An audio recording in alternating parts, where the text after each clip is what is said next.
Thank God. Okay, it finally worked. Hi, everybody. It's Dr. Sasheen. Welcome to Women in Transition, the show. So I'm back. It's good to see you all. It's been a little bit since I've done a long form video, and this one won't be long. As you know, I like to say I am not here for a long time, but I am here for a good time. And today I want to talk to you about why there are 106,000 reasons for you to decide to change the narrative about where your loyalty lies. So we got job numbers last month in April. And we're going to talk about those job numbers. We're going to talk about why you shouldn't rush to fill the void, especially the void that has been left because of a collapse of, certain assurances. Um, Assurances, and I'm going to put a period right there. And then we're going to talk about why that moment has provided us with 100,000 plus reasons to start looking out for number one, you. If you've never been to my channel before, or if you're returning, welcome back. I am Dr. Sasheen. I'm an author, I'm a teacher, an educator. Most importantly, I am a Gen X. I don't want to call myself a coach because I think it's a really silly term for what I do. I am kind of your Pied Piper as we get through the transition area of our life. I am here admonishing you, compelling you, nay, begging you to build your castle, build it high, put gunners on the turrets, go inside and close the door. The world's going to fall apart without you. It's time for you to level up and become a way more selfish. To do that, I've given you some tools. I'm going to keep giving you some tools, and I've got some good things coming down the pipeline. So if you got through all that and you're still here, thanks for coming to the party. I welcome you to this endeavor. We'll get back to doing live streams soon. I stopped doing live streams for two reasons. Number one, I got a new computer, so hopefully this setup will work better. The camera quality looks a little bit better, so that's plus. Fingers crossed. There's also we had to do some shuffling of systems. So a new computer was purchased, an old computer was given to a child, and all kinds of things were happening. But I'm back now because I have the computer that I've been waiting for. So that was number one. Number two, the trolls. I was spending a lot of time on live blocking people. And that's a lot of, it takes away from what the live stream is supposed to be, which is me and my community, me and you, right? Talking to each other, talking about how you're not letting things disturb your peace. Well, they were disturbing my peace. And I am a hardcore proponent of the very thing that I preach, which is that your peace is non-negotiable. So instead of continuing to negotiate with the trolls, I simply decided to just stop, put out videos, put out shorts, put out posts, engage in other ways instead of on live stream. And what I've realized is that if I live stream through something like StreamYard, I can moderate those comments a little better. And at some point, I will probably be looking for someone to help with that process of monitoring those comments. But, the channel is growing and I'm appreciative of that.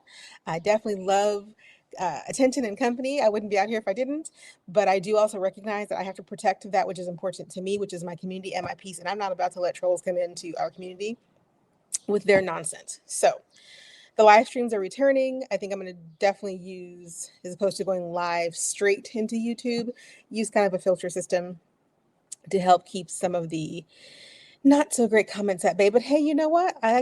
Even if you don't like me, leave a comment. Because all interaction in the eyes of the algorithm is good interaction. So there you go.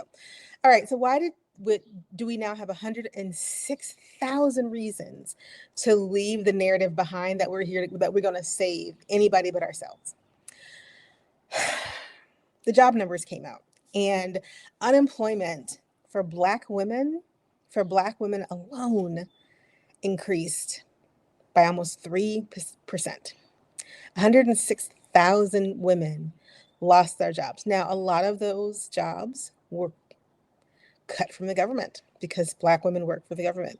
But to put it in perspective, before someone gets in my comments and starts talking about, well, if they were really good at their job, then there would have been no waste, fraud, and abuse. First of all, sit and spin. But second of all, the percentage of Black women that's actually in the workforce proportional to every other ethnic group, this much, but disproportionately being impacted by the layoffs and unemployment. So before you jump into my comments and tell me that it's not about Black women, it's not an attack on Black women, it absolutely is an attack on Black people. But we already saw this coming. So I am here to tell you that you now have 106 additional reasons, 106,000 additional reasons to back away from the narrative that you need to continue to engage in a system that is more than willing to put you and your family on the street if it makes other people comfortable in their racism and bigotry. And since we're not going to play that game, I want you to take those 106,000 voices that are now free from the constraints, and if you're one of them, welcome, that are now free from the constraints of having to pretend like they were ever in a system that was equitable and fair, that are now free from the constraints of having to worry whether or not they're going to survive the next round of Doge cuts or Musk cuts or puppeteer cuts or whatever, who don't have to worry about that anymore. Because now you can worry about something else. You can worry about what's next for you. And that's where we're going to start. What is next for you? Before you take a moment to grieve that which is lost, I think it's important that we take a moment, especially as Black women, to grieve what is taken from us, especially when it is ripped from us through no act of our own. Are we being thrust into positions where we are simply being told, well, this is for the good of? But you know what? Take a moment to grieve that we're not part of the good of narrative. I think that's what's really important. To recognize that the narrative of success does not want to include you, us, and say to yourself, and okay, so that means I do not have to worry about whether or not your tourists are high enough, your walls are high enough to stop the tide of whatever's coming, because the narrative right now is we don't need Black women, and I want you to hear that. I want you to hear that. So the 106,000 people who lost their jobs, 106,000 Black people who lost their jobs, the majority of which were women. This is an opportunity for you to take stock, okay? And I mean that, take stock. Time to take stock. The diagram is back, but the diagram is back because I want to talk to you about one specific part of it. So many of us in our what I have to do circle, so we could fill that up with so many things that we have done over the years because we felt like we had to, right? We've taken the jobs to feed the families. We've gotten the education because it'll get us better jobs. We've started a business. We've started several businesses. We've made families because we felt like we had to do so many things to fit a certain narrative of existence within the confines of the country that we live in, the culture and the country that we live in. When you start breaking it down, and I did a short video, so if you haven't seen it, you should go watch it. When you start breaking it down, what you have to do, I don't want you to spend a ton of time trying to figure out how to bring all of that stuff forward anymore, because there's no point in looking back on all that you had to do to get here. There's no reason to mine the past for painful memories. Mine it for good stuff. As I said in that very short video, you have the template for success. You know how to succeed. All that has happened is that someone who does not value you has thrown a monkey wrench into a path that you happen to be standing upon. That means you can either go around the monkey wrench, over, under, through, or pick a different path altogether. And I think if you stop and look at all that you had to do to reach this place, you might begin to ask yourself, do I want to continue to do all of that to get back to this moment or to the moment before this one where my job wasn't taken from me? Do I want to have to start that whole process again to get back to this one moment before that thing came along and wiped my job out? Or can I look at what I want to do and what I need to do instead? Because what I need to do is feed my family, right? Feed myself if it's me, feed my children if it's them, feed a spouse if it's that, whatever. What I need to do is put a roof over my head. What I need to do is take care of that, in the Maslow's hierarchy of needs. What I need to do is make sure I'm safe and secure. you're safe and secure. Your position in the world might be a little more monetarily unstable, but who you are didn't change because of some bozo decided to eliminate your job because a Black woman happened to hold it. So the safety and security factor is one where I think the rush to find something to fill that in is where I want you to stop, because you don't need to rush to find a way to fill that in. There are other places that will welcome your skill set, that will welcome what you bring to the table, all of the degrees and certifications and years of work that you have poured into the job that you had. There are other companies, countries, and communities that would be completely gobsmacked to have you within their midst. All you have to do is decide if the narrative that you have been telling about how your life is supposed to go has to continue to be that narrative. Or can you begin to tell your life story in a different way, in a way that might include living in Mexico City, in a way that might include sending your children to Europe or Asia for school and college, because not only are international students being given free tuition, but the educational systems there are on par with here. And ours, having as someone who's been in the educational system for over 20 years now, I can tell you unequivocally that we have an educational system that is producing a lot of middle managers and not a lot of anything else. Your child can go to school anywhere. You can work anywhere. Your skill set is needed someplace other than the place that is literally looking you in your eye and telling you that you don't fit our our our understanding of success, so we're not going to help you be successful anymore. What is the thing that you are going to rush to do that continues to support that belief system? There are 106,000 reasons to leave that behind. There are 106,000 new voices in the world who can look at the world and say, I can do better than this.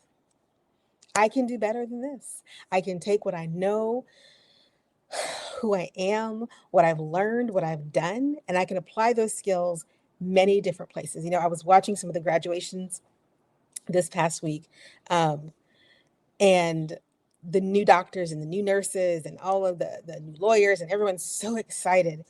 And then I also watch the news and I watch the call from other countries, and I keep my eyes on certain job boards for certain industries to see where the jobs are opening up. And let me tell you something. There's a there's a migration pattern shift that's going to happen, right? There's a migration pattern shift that's going to happen. And so there's already a shortage of doctors and nurses worldwide, worldwide, right? Which is why Canada is like, listen, if you're in healthcare, if you just graduated and you've ever wanted to live in the cold north, come on, right? Like they're just one country who's got a shortage of something. New Zealand has a shortage of doctors and nurses as well. And they're like, hey, have you ever wanted to live down under? Right? Sorry, guys, the windows are open and I'm not closing it. It's a beautiful day. Um, so there's so many places where your skill set, what you know how to do, how you've done it is in demand. And before you go racing to get another degree, another certification, heck, before you even go racing to get another job, sit down and SWOT analysis your life. What are your strengths? What are your weaknesses? What is the time constraint that you want to put on yourself that you are willing to rest in before you rush to do the next thing? Before you start looking to see, well, should I go back to do this? Okay, so she said that there's a shortage of medical things. Should I start going to think about going to school to get, before you do any of that, any of that at all? Have you given yourself the space to ask, do I even want to keep trying to do this? Or do I want to think about spending a month on vacation somewhere? When's the last time you took 30 days off from anything at all? And before you're like, I have a family, I have kids, I lost my job, what if the whole family took a month off? Hold that thought. So when is the last time you took your family and disappeared for 30 days? If the answer to that is never, what are you waiting for? And I get it. The thought of doing nothing for a week sends most of us into a tailspin. For a month? Oh my gosh. But remember, before you start filling in the then again, right, to get to the sweet spot, it is time to just stop. Because what you need has to change. What you need has to accommodate a new reality, a narrative in your life that may start with, we used to live in, but now we live here and we're building this. And that's scary to think about. And I get it. And it may feel like it's not even possible. But let me tell you something. I guarantee you that 100 days ago, 120 days ago, you had no idea what could be done to anything in the span of 100 days. And now we're all looking around going, it's amazing how fast things can fall apart when there's no one to check those balances, right? So I'm saying to you, it is amazing how fast your life's narrative can change to something better when you don't have to worry about someone checking the balances because you got laid off, right? 106,000 jobs. Keep that in mind. 106,000 reasons to realize that you are not confined to this narrative any longer. You are not constrained by the perceptions of people who don't want to hire you. You are not beholden to any organizational structure that has decided to place money over humanity. You're not beholden to any of that. And since you're so highly qualified and overeducated, I'm one of those people, it's a good time to think about what it might look like if your narrative just started with, we used to. But before you get there, how about you just take a break?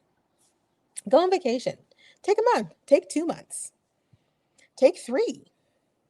I am of the mindset that if I could convince just one woman in the sound of my voice to take 20 days off, go to Thailand, go to Singapore, go to Bali, go to Ghana, go to Zimbabwe, go to Chile, go to Argentina, go to Mexico, go to Japan, visit Osaka and Okinawa and Tokyo and Kyoto.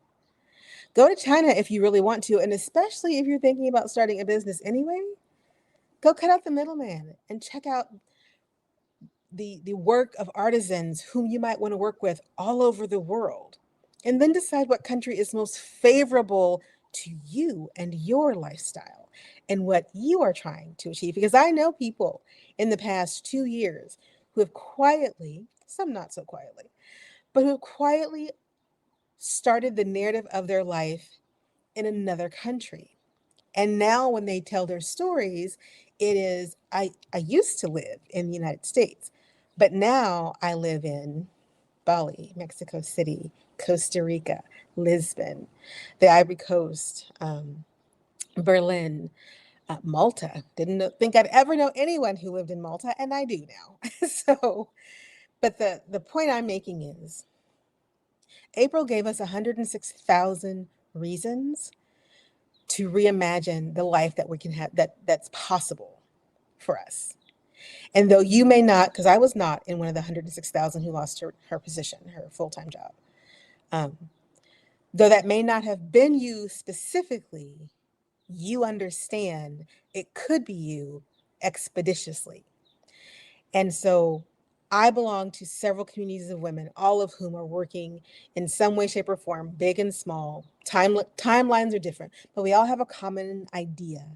And that is the story of our life, the narrative of our life does not, should not, and cannot continue to be the one of the path of least resistance, the lesser of two evils. It has to be one where there isn't any resistance because there's no one to resist me because no one cares that I'm happy and healthy and doing my thing. In fact, it is celebrated. It is not a threat. It is an asset. That is the life all of us deserve to live, regardless of where we are in the world. But that is not the reality of every place in the world. And so I encourage you, as I wrap this up, to think about what those 106,000 voices can teach you about what it means to reimagine the future. Taking from the present that which is necessary to get to the future, but leaving behind the things that we had to do to get here, the reps that we had to become in the race that was never designed for us, right? Never really designed for us, but we've succeeded and excelled at it. In the race that we have been running, if we take all of that energy and for 30 days just dream about what life could look like, envision about what life could feel like. If you had 30 days of focused rest, every day, a little bit of mining, a little bit of possibility hunting, but resting. If you had 30 days of eating when you wanted to, drinking when you wanted to, sleeping as long as you, because let me tell you something, you're not going to get any sleep that first week because your body's going to still wake up as if it's got someplace it has to be.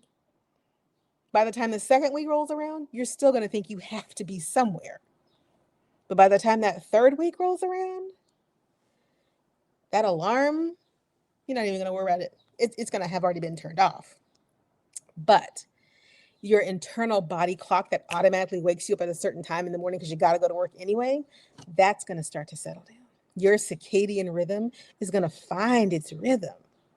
But it can't do that if you go from one crisis to the next crisis to the next crisis, or worse, if you start looking for something that just fills in the gaps because you need to find the path of least resistance through this moment. Maybe that path of least resistance is just not to resist it.